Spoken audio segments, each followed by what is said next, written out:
everyone, and welcome to the Hugh Lane Gallery series of online talks. My name is Yseult O'Driscoll, and today, as part of our Coffee Conversation series, we're going to look at this painting, Sarah Purser on the Steps of Mespil House, by the Irish artist Mary Swanzy. Now, Mary Swanzy is one of Ireland's foremost modernist artists from the earlier part of the 20th century. And she's one of a group of women who challenged the norms of the art world of their day and actively promoted modernist art in the country, often in the face of public and critical hostility. So before I go on to discuss her life and career, I'd just like to talk very briefly about the introduction of modernist art into Ireland in the early 20th century and the role that Irish women artists played in this. Now, I'll just minimize my screen now so as not to distract you from the artwork, and we'll begin.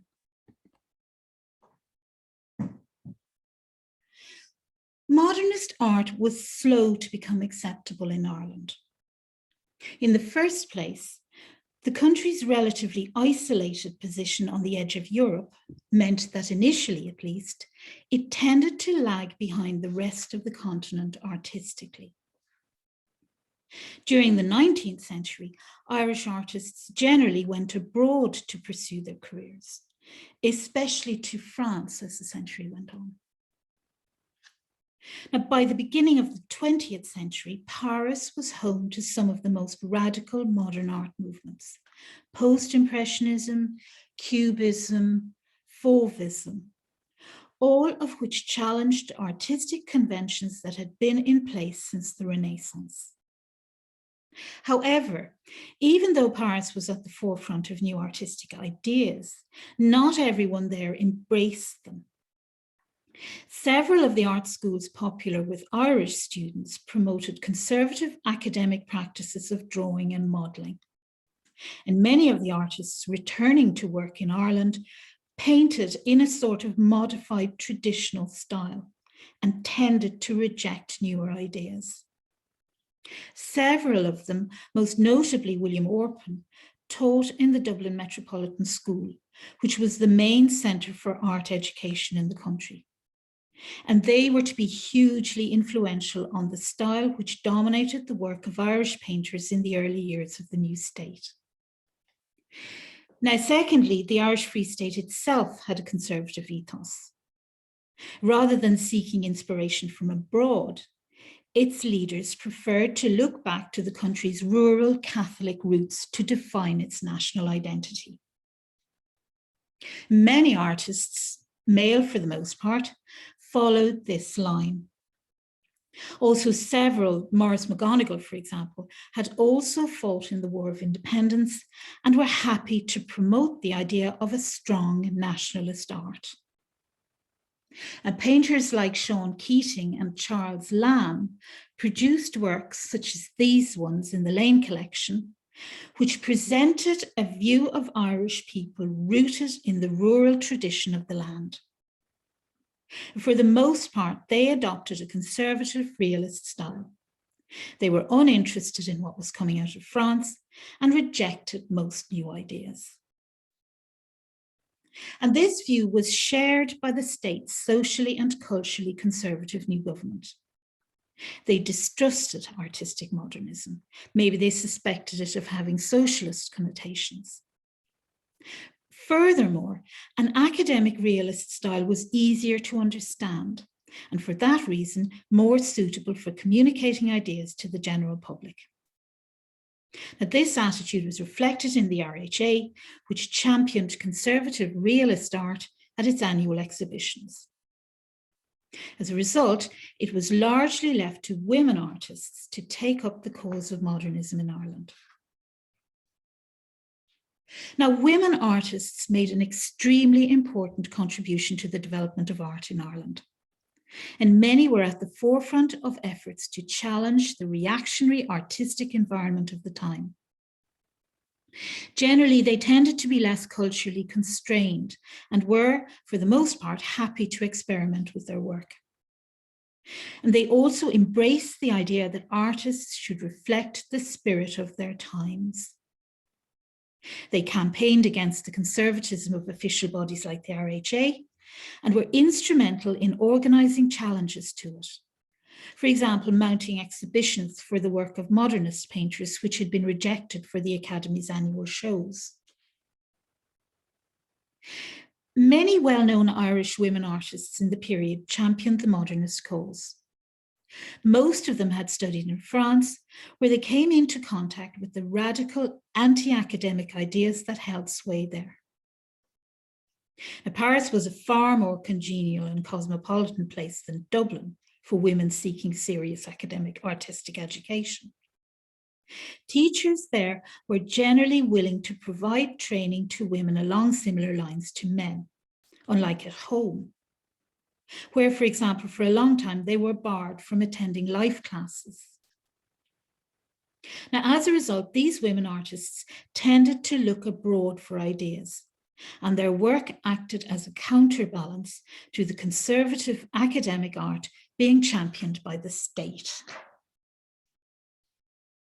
Now, the Lane collection includes work by some of the most important early female pioneers of modernism in Ireland. Artists like May Guinness and Mamie Jellett and Evie Hone, whose paintings you can see here. Their work represented the avant-garde in Irish art and was generally viewed suspiciously by the establishment at the time. Often it attracted outright hostility. For example, one critic, commenting on an exhibition featuring modernist work, referred to the subhuman art of Miss Jellett. In general, the women artists who came to the fore in the late 19th and early 20th centuries had several traits in common.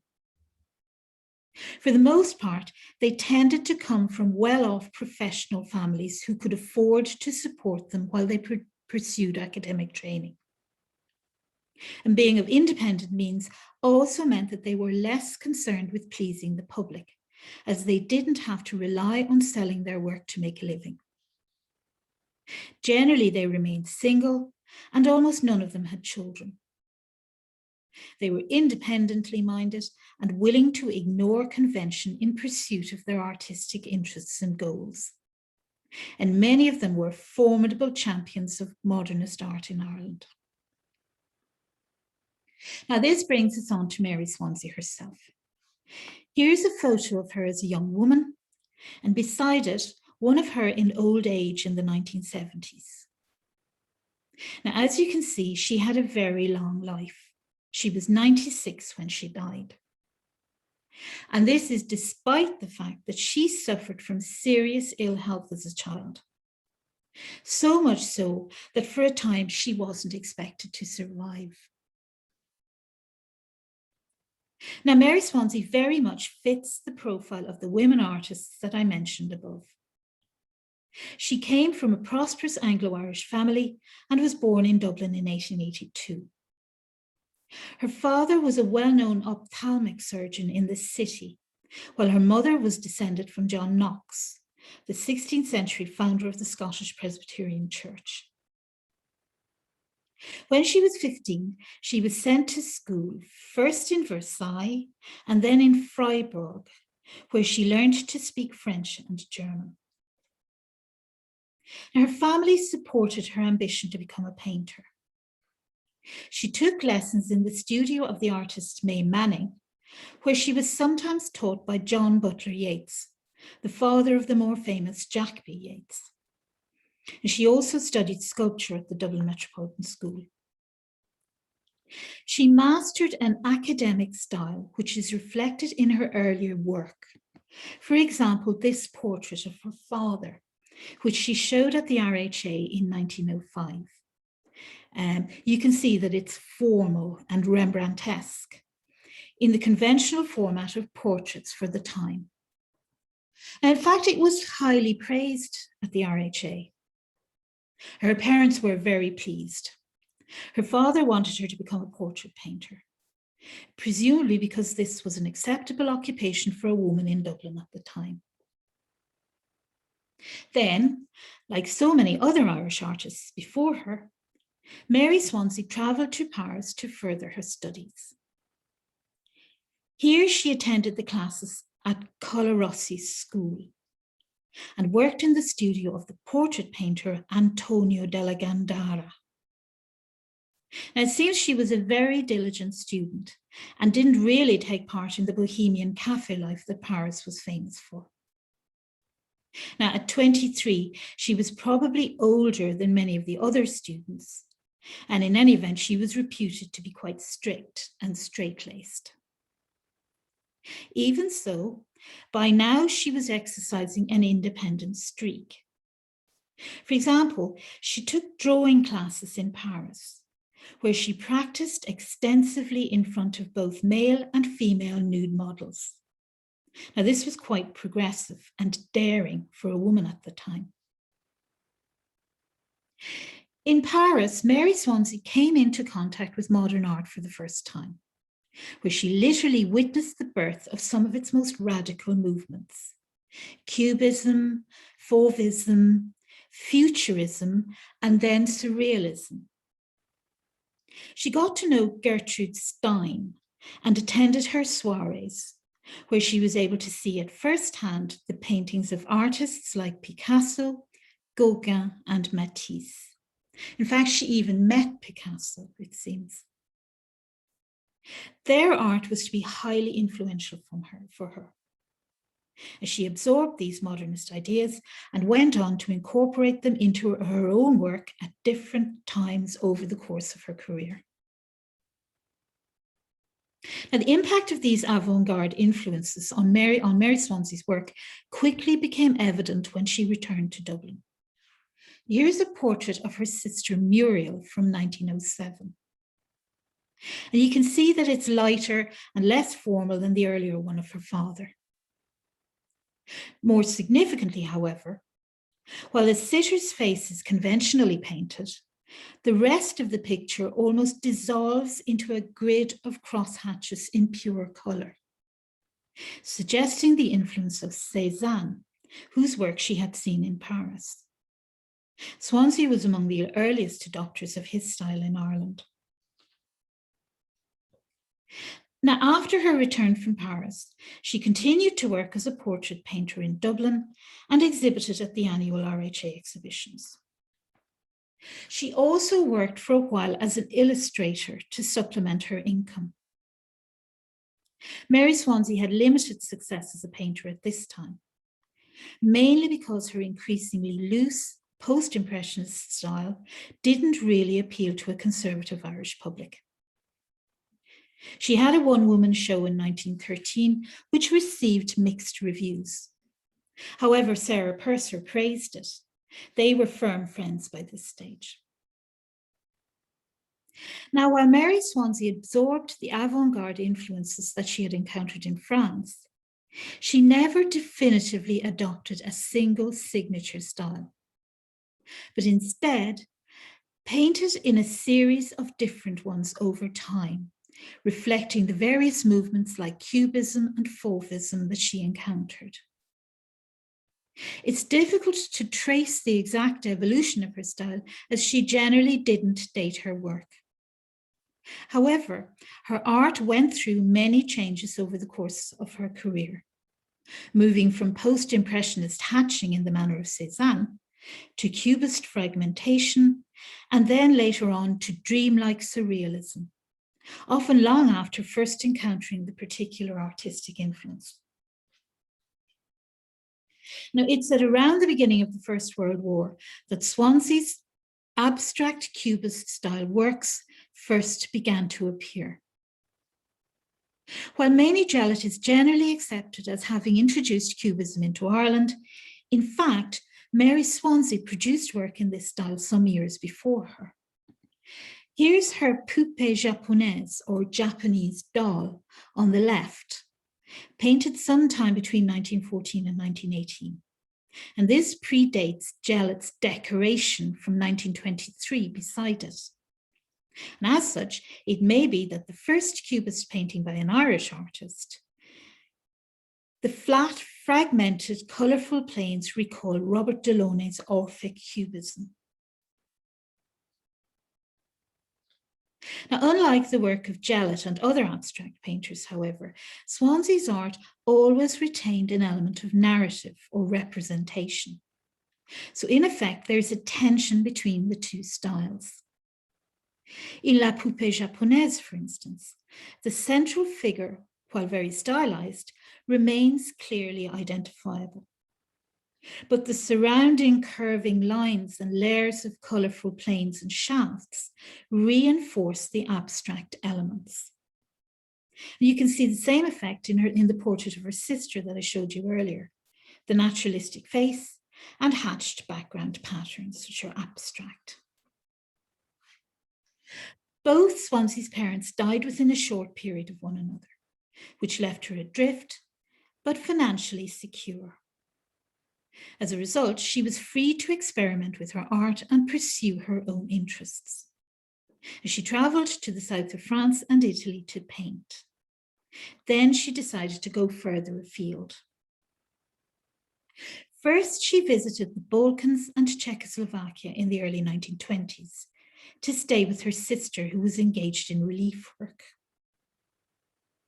There, she produced a body of art in a sort of modified cubist style. Here's her pattern of rooftops, Czechoslovakia, which calls to mind early cubist works by Georges Braque, such as Houses at L'Estaque, which you can see beside it. The same emphasis on basic forms and flat patterns. Again, though, it's clearly recognizable as a village which has been arranged in a series of concentric curving lines and patterns. The limited color palette of reds and greens emphasizes the abstract features of the underlying forms. After Eastern Europe, Swanzy continued her travels, and demonstrating an unusual independence for a woman at the time, she journeyed across the United States to Hawaii. Now, her uncle was a successful sugar planter living on the island. Here she painted the local scenery. Her style changed again, and instead of abstract studies of form and colour, she celebrated the lush vegetation and bright sunny atmosphere of the tropics. Here's Honolulu Garden from the Lane collection. You can see the palm trees and vegetation and colourful tropical flowers, and the pattern of shadows cast by the sun on the paths. After Hawaii, Swanzy travelled on to Samoa to paint. Now, this was almost unheard of for a woman on her own at the time. In fact, she was one of only 3 women artists of the period to travel to Samoa. The other 2 were Gauguin and Émile Nolde. While she was there, she painted the local scene, recording the lives of the people and the tropical plants, and celebrating the bright, almost fluid light. You can see some of these paintings here. They're quite exotic, the lush vegetation and the local people working and resting in the sunshine. Now, the islands of the Pacific in the early years of the 20th century were still seen as remote and far from civilization. And many visitors adopted a superior attitude of colonial masters, which now appears to us as exploitative. However, unlike Gauguin, for example, Swanzy seems to have been somewhat more respectful of the local population and culture. Instead of sexualizing them as Gauguin did, she simply depicted the people's daily lives in their local surroundings, working, resting, cooking, and tending their crops. As she continued to develop her style when she returned from the Pacific. By now, Swanzy's art had become well known both in Ireland and abroad.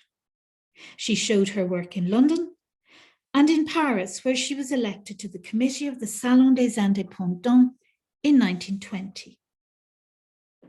She continued to send work to the RHA, but was also involved in setting up the Society of Dublin Painters with Paul and Grace Henry to promote modernist art in Ireland. She was, however, badly affected by the violence that broke out during the Civil War. Her cousin, who was an RIC officer, was assassinated by the IRA in 1920 in a reprisal shooting. She left the country for good in 1926, but continued to send work back to exhibitions here. Mary Swanzy continued to embrace Cubism throughout the 20s, evolving a style that incorporated elements of Robert Delaunay's colourful Orphism and the futurist paintings that she had seen in Italy before the war. Now, Swanzy's interest in futurism was probably unique in Ireland in the early 1920s. While there had been exhibitions of Cubist paintings here in 1910 and 1911, futurist works were really virtually unknown. Here on the left is Propellers, which actually reworks a study from the 1920s. It displays a futurist interest in the machine age that was just coming into being in Europe. And the curving lines and propeller shafts give a sense of movement and energy. They call to mind the futurist lines of force in works such as Giacomo Balla's abstract Speed that you can see beside it on the right. At the same time, the prismatic effect of the fractured coloured planes suggests the influence of the Orphic paintings, like Robert Delaunay's simultaneous windows below. Now we come to the painting that we're looking at today, Sarah Purser on the Steps of Mespil House. Now, first I want to talk a bit about Sarah Purser, as she really was a key figure in Irish artistic and cultural life in the early part of the 20th century. Here's a sketch of her by John Butler Yeats from the 1880s, beside her portrait by Mary Swanzy from 1931, when she was 83. Like Swanzy, she enjoyed a very long life, dying in 1943 when she was 95. She was a key figure in the Irish cultural revival movement from the latter part of the 19th century on. The daughter of a successful Anglo-Irish brewer and miller, Sarah Purser grew up in County Waterford and went to school in Switzerland. When her father's business failed in the 1870s, she made a decision to become a professional artist and travelled to Paris, where she attended the Académie Julian. There she perfected an academic style of painting, which helped when she set up as a portrait painter on her return to Ireland. But she also came into contact with the work of more modern artists, which she greatly admired. She had a very successful portrait practice in Dublin, helped by her social connections in the city. In fact, she once said that she went through the British aristocracy like the measles. Sarah Purser was a doyenne of the Irish art scene in the early years of the 20th century. As well as supporting Hugh Lane's endeavour to found a gallery of modern art, she also established the Friends of the National Collections to fund the acquisition of artworks for the country. And she was instrumental in persuading the authorities to provide Charlemont House as a home for the Lane collection in 1933. In 1904, she had set up on Tour Glynna in order to revive the art of stained glass making in the country. And later on, she was responsible for introducing history of art as a subject in Irish universities. She and her cousin set up a fund for the award of scholarships for students studying the history of European painting. Ireland's first professional female painter, she was also the first woman to be elected to the RHA in 1925. She was a supporter of women artists, providing encouragement to younger ones, often buying their work and publicising it. And finally, Sarah Purser was famous in Dublin for her monthly salons or tea parties, which she held at her home in Mespil House. And at these gatherings, sometimes comprising over 100 people, became an established part of the Dublin social scene and were eagerly anticipated by the intellectual and social elites who were invited to them. Also invited to attend were young artists just starting out. And this was ostensibly to allow them to be introduced to people who might buy their work or employ them. Sarah Purser and Mary Swanzy were lifelong friends, having probably first met at May Manning's studio.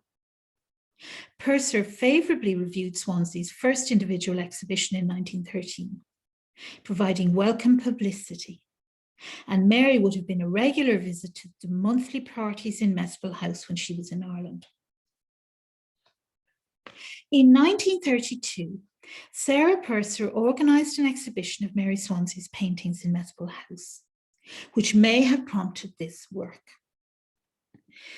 It's been painted in the slightly fluid and surrealistic style that Swanzy began to adopt in the 1930s when she emerged from her abstract cubist phase. The colour palette is dark with deep blues, lightened by glowing browns and yellows and reds.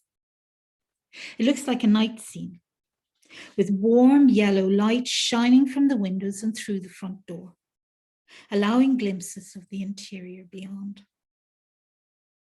The figure of Sarah Purser is quite indistinct and faces away from the viewer, looking instead at a white cat in the doorway with its back arched and its tail aloft. You can see the details more clearly here on the left. Mary Swanzy included the image of a white cat in several of her paintings. For example, the two that you can see here on the right. Now, it may be that it recalls a former pet or a memory from childhood, but the cat's presented in a way that suggests character and personality and implies a feeling of affection on the part of the artist. The fact that she's included a white cat here on the steps of Mespil House beside Sarah Purser may be a way for Swanzy to express her affection for her old friend, as well as gratitude for her help. I think that it's a friendship painting, an evocation of a person and place that the artist views with affection and happiness. The scene is warm and inviting. Sarah Purser standing at the open door at the top of the steps and the windows of the large house behind it lit up as if to welcome the viewer, maybe to one of her famous parties. Now, Mespil House is probably best remembered as Sarah Purser's home and the setting for her famous salons. She was very attached to it and painted its interior and grounds on several occasions. You can see some of her sketches here. Now, here also is a rare photo of the house from the 1940s. It's recognizable from Swanzy's painting. Built in the 18th century, it was famous for its very fine stucco work, and you can see some of it here on the left. This was saved when the house was pulled down in the 1950s and is now in Dublin Castle.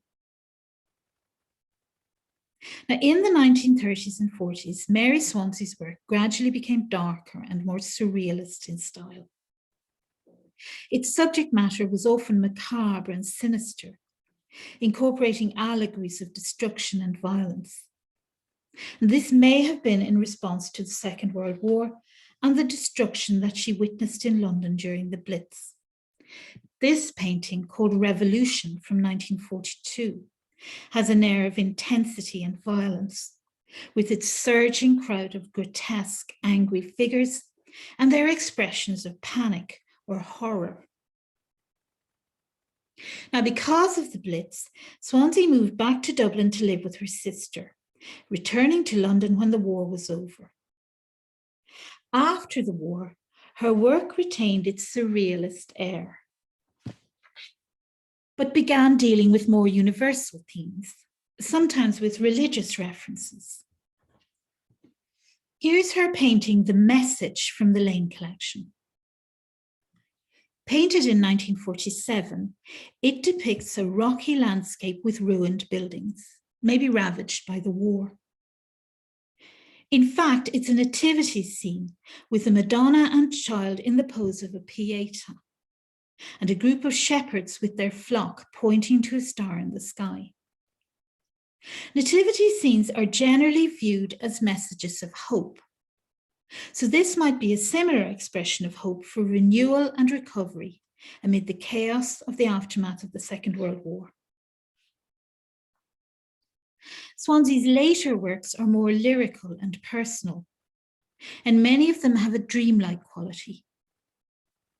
She was introduced to Oriental art by a London neighbour after the war and began to incorporate elements of this style into her paintings. Here's The Sleeping Sailor. It portrays a sailor lying asleep in his boat in the shadows, with the panorama of his dream laid out above and around him. It's romantic and slightly hallucinatory even, with jewel-like, almost transparent colours, a bit like stained glass. The background is arranged like a Chinese landscape, with a bridge crossing a river flowing past a town to the sea, and scenes of people and animals piled high on top of one another, stretching out into the distance. Mary Swanzy remained in London for the rest of her life, continuing to paint up until close to her death. To the end of her life, she was vocal about what she saw as the inferior treatment of women artists, once complaining that if I had been called Henry instead of Mary, my life would have been very different. In truth, though, her single-mindedness and independent streak meant that she was able to achieve considerable success in her career as an artist. She died in London in 1978 at the age of 96.